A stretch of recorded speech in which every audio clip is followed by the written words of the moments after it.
Hello everyone, let's solve another math challenge.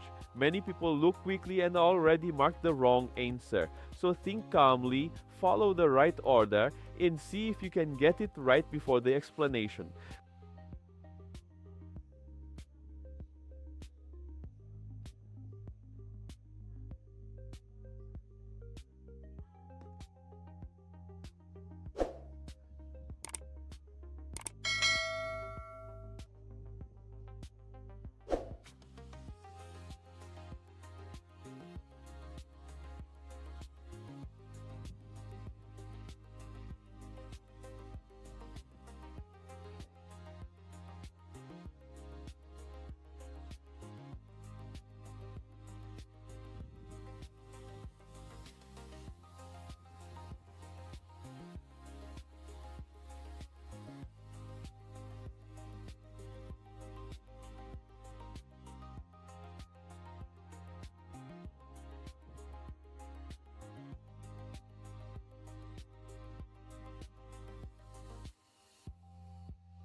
Now you know the correct answer. If you got it right, comment below. If you got it wrong, don't worry. This type of expression tricks many people. Leave your like and subscribe to the channel and follow the upcoming challenges. See you in the next video.